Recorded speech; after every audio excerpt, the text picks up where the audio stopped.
మీ ఎలాంటి వ్యాపార ప్రకటనలకైనా వెంటనే మా ఛానల్ సంప్రదించండి.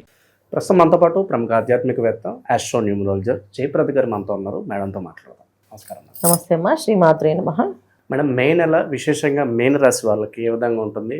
ఏళ్ళనాటి శని తీవ్రత ఎంతవరకు ఇంపాక్ట్ చూపిస్తుంది అంటారు? వీళ్ళు ఈ నెల ఎలాంటి జాగ్రత్తలు తీసుకోవాలి? మీనరాశి వాళ్ళకి మే మాసం అనేది బాగుంటుంది, బ్రహ్మాండంగా ఉంటుంది అనుకుంటూ వెళ్ళడమే. ఎందుకంటే పవర్ ఆఫ్ స్పోకెన్ వర్డ్స్ అంటాం కదా మనం, ఏ మాట అంటే అది జరుగుతుంది. తదాస్తు దేవతలు తిరుగుతూ ఉంటారు, తదాస్తు అంటుంటారు అని చెప్పేసి మీనరాశి వాళ్ళకి ఒక శనేశ్వరుడు ఒక ఇంపాక్టే కాదు, రాశిలో ఉన్న రవితో మన దాకా రవి మారే వరకు కాస్త ఇబ్బంది పడ్డారు. ఇప్పుడు ఆ కుజుడు, శనితో కుజుడు ఉన్నాడు. కుజుడు శని ఇద్దరు కలిసి ఉన్నప్పుడు కాస్త ఇబ్బంది వీళ్ళకుంటుంది. ముఖ్యంగా డబ్బులు విపరీతంగా బ్లాక్ అయిపోతూ ఉంటాయి ఎక్కడ పడితే అక్కడ. అంటే వ్యాపారాల్లో ఉన్న వాళ్ళు అనేక చోట్ల ఇన్వెస్ట్మెంట్లు చేసిన వాళ్ళకి అన్ని ఇన్వెస్ట్మెంట్లోని ప్రాబ్లమ్స్ వస్తాయి. ఒక 10 కంపెనీలు ఉన్నాయి, 10 కంపెనీలోని ప్రాబ్లమ్స్ వస్తాయి. అలాగే వీళ్ళు ఉద్యోగం చేస్తున్నారు, ఉద్యోగంలోని ప్రాబ్లం ఉంటుంది. ఒక రకమైన అనుకూలంగా కనిపిస్తున్నప్పటికీ గొప్ప గౌరవం మర్యాదలు వీళ్ళ మీద అన్ని బాధ్యతలు పెట్టినప్పుడు చూసినప్పటికీ అందరికీ ఏమనిపిస్తే వీళ్ళకి ఏం తక్కువ, వీళ్ళకి అన్నీ బాగున్నాయి, వీళ్ళకి అన్నీ అదృష్టమే, వాళ్ళకి అన్నీ బాగుంటుంది అని చెప్పేసి అని ఒక పక్కన ఈ ప్రశంసలు వస్తుంటాయి. వీళ్ళు బ్రహ్మాండం అని చెప్పేసి. వీళ్ళకి పర్సనల్గా చూసుకుంటే ఆరోగ్యపరంగా ఇబ్బందులు ఉంటాయి, ఆర్థికపరమైన ఇబ్బందులు ఉంటాయి. పనిలో ఒక పని అవుతుంది అనుకునే మూమెంట్లో పని అవ్వకుండా అది ఆలస్యం చేస్తూ ఉంటుంది. ఒక ఏదైనా ఇష్టపడి వీళ్ళు ఈ పని చేద్దాం అనుకుంటే ఆ పని ఆగిపోతూ ఉంటుంది. ఇలాంటివి జరిగే ఎక్కువగా ఉంది. ప్రొఫెషనల్స్గా ఉన్న వాళ్ళకి చాలా కష్టాలు ఎక్కువగా ఉన్నాయి. ఈ మీన రాశి వాళ్ళకి ప్రొఫెషనల్ రంగంలో వాళ్ళకి గుర్తింపు ఉన్నప్పటికీ కూడా అనుకూలమైన సందర్భం కానీ అనుకూలమైన అదృష్టం కానీ కలిసి రాదు. ఇది ఒక ఇబ్బంది మీన రాశి వాళ్ళకి. తర్వాత ఉద్యోగాల్లో చేసే వాళ్ళకి ఉద్యోగం బాగానే ఉంది. ఈ ఉద్యోగాల్లో కొంచెం కష్టం ఎక్కువగా ఉంటుంది, ఎక్కువ ఒత్తిడి ఉంటుంది. అంటే పక్కవాడి ఉద్యోగాలు వీళ్ళు చేయాల్సి వస్తుంది, వాళ్ళ పని వీళ్ళు షేర్ చేసుకొని పని చేయాల్సి వస్తుంది. ఒకరు గట్టిగా మాట్లాడితే ఆ ఉద్యోగం పోయే అవకాశం ఉంటుంది. అందుకని వాళ్ళు ఆ భయంతో ఉద్యోగం చేస్తారు. ఇక కంపెనీస్ నడిపే వాళ్ళకి కింద ఎంప్లాయీస్తో కాస్తంత కష్టమైన ధోరణి ఏర్పడుతుంటుంది. వాళ్ళల్లో వాళ్ళు మాట్లాడుకోవడం, ఎదురు చెప్పడాలు, ఇవి చేయలేము సార్ చెప్పడము, మాకు ఇలా కావాలని చెప్పడము, కొత్త కొత్త కోరికలు పుట్టుకురావడము, దానివల్ల వీళ్ళు ఇబ్బంది పడడము జరుగుతుంది. ముఖ్యంగా తీసుకోవాల్సిన మీనరాశి వాళ్ళు ఎవరైతే ఉన్నారంటే కన్స్ట్రక్షన్లో ఉన్న వాళ్ళు, అంటే బిల్డింగ్ కన్స్ట్రక్షన్స్ చేసే వాళ్ళకి కష్టం ఉంది. సడన్గా రేట్లు పెరగడము, వడ్డీలు పెంచడము, ఈ కట్టడాలు కట్టలేకపోవడము, ఇవన్నీ కష్టపడతారు. సో కన్స్ట్రక్షన్ కంపెనీస్లో వాళ్ళు ఎవరైతే ఉన్నారో వాళ్ళు కొంచెం జాగ్రత్తగా ఉండాలి. వీళ్ళు ఎక్కువ ఏం చేయాలంటే ఎక్కువ దైవ ప్రార్థన, గురువు ఆరాధన, గురువు యొక్క సంబంధించిన విషయంలో వాళ్ళ నిర్ణయాలు తీసుకొని అడుగు వేయడం. తర్వాత ఎక్కువ దానం చేయడం.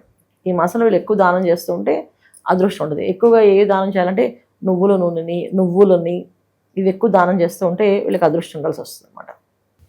సో ఇప్పుడు మీనరాశి అమ్మాయి తీసుకోండి, పొద్దున్న లేస్తే శుభ్రంగా కనిపిస్తుంది. నాకు ఓపిక లేదంటే ఇంట్లో వాళ్ళందరూ తిడతారు, అదేంటి ఓపిక లేకపోతే ఇంట్లో ఉండి ఏం చేస్తున్నావు అని చెప్పేసి. చేయలేరు, ఒళ్ళంతా అలసిపోయినట్టుగా, ఏదో కుమ్మేసినట్టుగా శరీరం అవస్థగా ఉంటుంది వాళ్ళకి ఈ మాసం అంతా. జాగ్రత్తగా ఉండాల్సిన విషయం ఏంటంటే వాళ్ళకి భగవంతుని ఆరాధన ఎక్కువగా చేయడము, కాస్త మొండితనంతో ముందుకు వెళ్ళడము చేయడం వల్ల జరుగుతుంది. లేకపోతే ఏంటంటే నాకు ఓపిక లేదని చెప్పి పడుకున్నాను అనుకోండి, అది ఇంకా ముంచేస్తుందండి. కొంచెం యాక్టివ్గా పనిచేస్తున్నారు. ఎక్కువగా నడకకి ప్రాధాన్యత ఎక్కువ ఇవ్వాలి ఈ మాసంలో. వీళ్ళు ఎక్కువ ఎర్లీ మార్నింగ్ లేచి వాకింగ్ చేయడం, అది గుడికి వెళ్ళడము. సో గుడికి వెళ్ళి ప్రదక్షిణాలు చేస్తే అది ఇంకొంచెం పుణ్యం వస్తుంది. లేదు గుడికి వెళ్ళి ఓపిక లేదు అంటే కింద వాళ్ళ బిల్డింగ్లోనే వాకింగ్ చేయడం వల్ల, ఎక్కువ నడిచి వీళ్ళ పనులు చేసుకోవడం వల్ల, ఎవరి మీద ఆధారపడకుండా వీళ్ళ మొత్తం అన్ని పనులు వీళ్ళంతా సొంత భుజాల మీద వేసుకొని చేయడం వల్ల వీళ్ళకి అదృష్టం కలిసి వస్తుంది. తప్ప ఏదైనా సర్వెంట్స్ ఉన్నారు కదా వాళ్ళతో వీళ్ళతో మధ్య అంటే చేయరు, దానివల్ల వీళ్ళకి లాభాలు ఉండవు. ఒక అమ్మాయి పనమ్మాయిలు ఉన్నా కూడా మానేస్తుంటారు. ఈ మాసంలో వీళ్ళకి అలాంటి సిచ్యువేషన్స్ ఎదురవుతుంటాయి. సమాజంలో పేరు ప్రఖ్యాతుల పరిస్థితి ఏంటి మేడం వీళ్ళకి?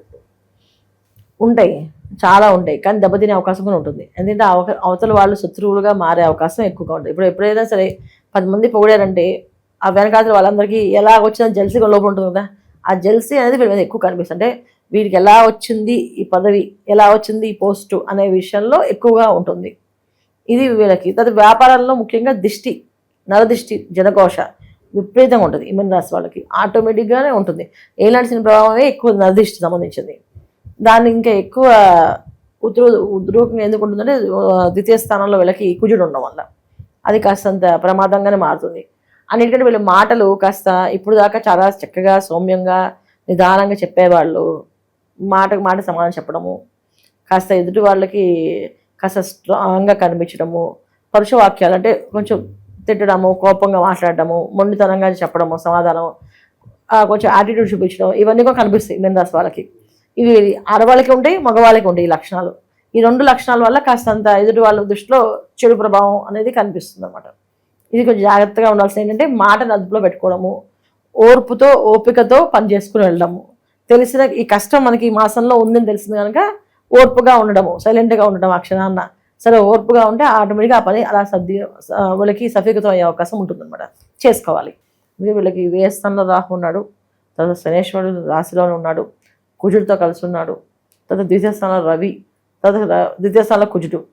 ఇంట్లో వాళ్ళు కొంచెం మాటలతో హింసిస్తుంటారు వీళ్ళని. మీకు ఇది రాదా, అది చేయలేరా, మాత్రం చేయలేరా అని చెప్పి ఆ మాటలకు వస్తారు.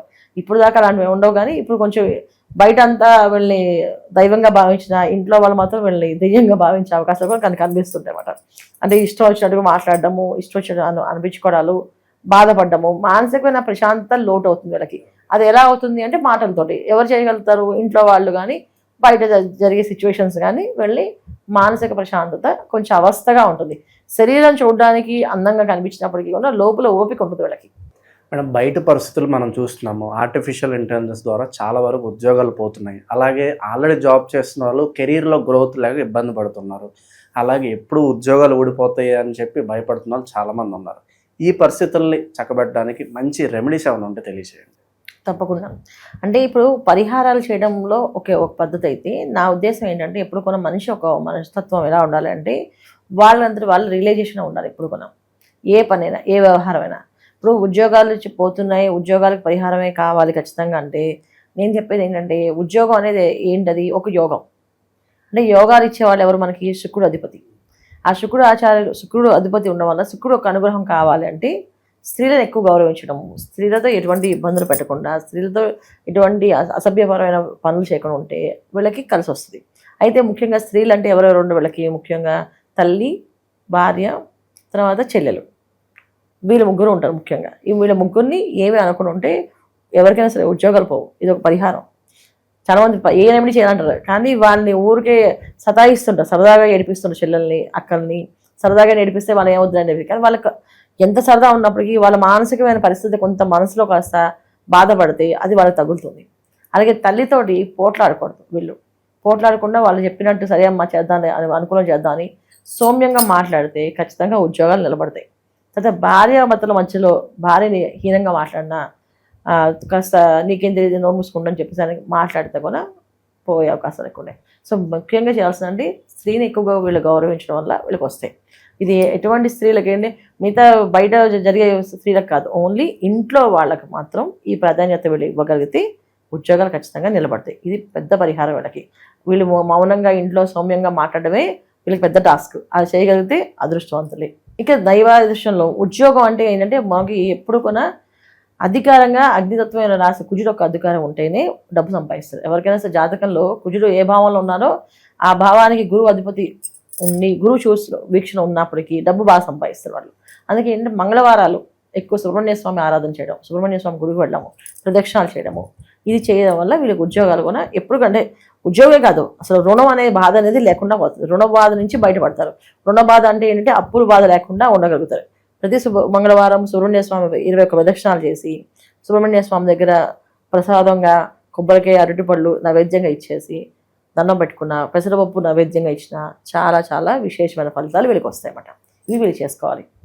ఈ నరఘోష, నరదృష్టి, పక్క వాళ్ళ ఏడుపులు తప్పించుకోవడానికి ఏదైనా రెమెడీ ఏమైనా ఉంటుందా? ఖచ్చితంగా వీళ్ళు ప్రతి శనివారం ఆంజనేయ స్వామి గుడికి వెళ్ళడం, సింధూరంతో పూజ స్వామివారికి ఆకు పూజ చేయించడము, వడమాల వేయించడము, నువ్వుల నూనెని స్వామివారికి దీపారాధనకి వాడమని ఇవ్వడము, నెయ్యిని ప్రసాదంగా చేయడానికి నైవేద్యంగా ప్రసాదాలు చేయమని చెప్పి నెయ్యిని దానం ఇవ్వడం, నెయ్యి, నువ్వుల నూనె, సింధూరము, తమలపాకులతో పూజ, వడమాల ఇవి చేపిస్తుంటే పెద్ద పెద్ద కంపెనీస్లో ఏవైతే స్ట్రక్ అయ్యే అమౌంట్లు వీళ్ళకి ఆ అమౌంట్లు రిలీజ్ అయ్యే అవకాశం ఉంటుంది. తర్వాత ఆంజనేయ స్వామి గుడిలో 41 ప్రదక్షిణాలు చేయడం ప్రతి శనివారం. ఇది చేయడం వల్ల వీళ్ళకి ఏలాల్సిన ప్రభావం తగ్గుతుంది, ఆ ఆంజనేయ స్వామి ఒక అనుగ్రహం కలుగుతుంది. పెద్ద పెద్ద ఇన్వెస్ట్మెంట్స్ ఏవైతే ఉన్నాయో ఆ ఇన్వెస్ట్మెంట్స్ రిలీజ్ అయ్యే అవకాశం ఉంటుంది వీళ్ళకి. దానివల్ల వచ్చే లాభాలు కూడా ఉంటాయన్నమాట. ఇవి చేయాలి. అయితే ఏవైనా సరే వీళ్ళు చెప్పి చేయించకూడదు, వీళ్ళు వెళ్ళి చేయాలి. ఇప్పుడు వీళ్ళ పేరున మా అబ్బాయి మేము రాసే కనుక నేను వెళ్ళి చేసేస్తాను, వాళ్ళ అమ్మగారు వెళ్ళి చేసి వస్తే కాదు, అబ్బాయి చేస్తే వెళ్ళి అబ్బాయే ఇవ్వాలి. అలాగే అమ్మాయి ఉందంటే అమ్మాయి చేతితోటి అమ్మాయి ఇవ్వాలి, ఆ అమ్మాయి ప్రదక్షిణాలు చేయాలి, అమ్మాయి పూజ చేయించుకోవాలి, ఆ అమ్మాయి డబ్బులు తీసి ఇవ్వాలి. ఇవన్నీ అలా చేస్తేనే వర్కౌట్ అవుతాయి. ఇక్కడ వాళ్ళ తరఫున వీళ్ళు చేస్తామని, వాళ్ళు ఏదో దేశాల్లో ఉన్నారు, వేరే కంట్రీలో ఉన్నారంటే కుదరదు. వాళ్ళే చేయాలి, చేస్తేనే ఈ ఫలితాలు కనిపిస్తాయన్నమాట. అది మంచి విశ్లేషణ అందించారు, ధన్యవాదాలు మేడం. నమస్తే అమ్మా. శ్రీమాత్రే నమః.